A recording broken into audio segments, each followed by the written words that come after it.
Octune m'a envoyé cette vidéo. Bon, j'ai acheté un lierre, mais je t'avoue que je sais absolument pas comment on l'entretient. Ça fait quelques jours que je l'ai, mais là, il commence vraiment à faire la tête, donc si t'as 2-3 conseils, je suis carrément preneuse. Bon, c'est pas surprenant, mais ça veut pas dire qu'il est condamné. Je vais t'expliquer pourquoi il galère et comment le maintenir en bonne condition. Mais de toi à moi, je comprends pas qu'en jardinerie on le trouve encore en rayon plantes d'intérieur. C'est vrai que le lierre on le voit partout, il colonise les forêts, il monte sur les murs, il résiste à la canicule et à la neige, mais en intérieur c'est plus compliqué que ça. Il peut survivre oui, mais je vais t'expliquer comment. Déjà ce qu'il faut savoir c'est que tu possèdes l'espèce Hedera helix, l'espèce la plus courante, avec quelques variations. Elle est très rustique et c'est certainement la seule qui pourrait peut-être s'adapter en intérieur. Le premier paramètre à prendre en compte pour son lierre, c'est la température. Il pousse dehors toute l'année avec des saisons bien marquées. Alors 20-22 degrés toute l'année dans ton intérieur, crois-moi ça ne lui plaît pas. En fonction des températures, elle va entrer en dormance et donc arrêter sa croissance.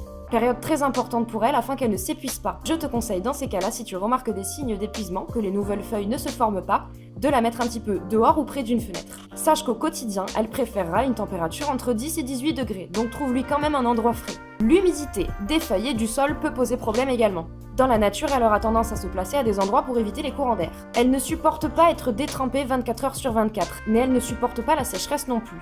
En intérieur, si les feuilles commencent à sécher, c'est qu'elles manquent d'humidité. Vaporise les feuilles de temps en temps et n'oublie pas de garder le substrat bien humide, mais pas trop. L'idéal est de maintenir 60 à 70% d'humidité au niveau de ses feuilles et de ne surtout pas laisser le substrat se dessécher. La lumière est aussi un paramètre très important. Dans la nature, elle pousse sous les autres plantes, donc elle ne va pas supporter le soleil direct. Ça ne veut pas dire qu'elle aime l'obscurité. Bien au contraire, elle a besoin d'une longue période de lumière dans la journée. 10 à 12 heures, c'est bien.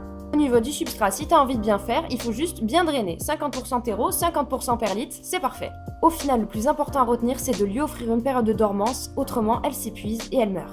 En tout cas, si tu veux te lancer dans la culture du lierre en intérieur, la meilleure solution, c'est de le bouturer soi-même. C'est gratuit, c'est facile, je vous montre ça. Je suis allée couper des branches de lierre au bord de la voie ferrée, pas plus compliqué que ça. Le plus important, c'est qu'elles soient en croissance. En gros, il faut qu'il y ait des petites feuilles qui soient en train de se former. On prend une branche, on enlève les feuilles du bas, et on la met dans l'eau, tout simplement.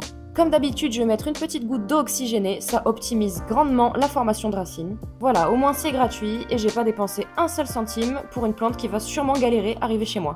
En tout cas, Octune, j'espère que cette vidéo pourra t'aider à faire survivre ton lierre.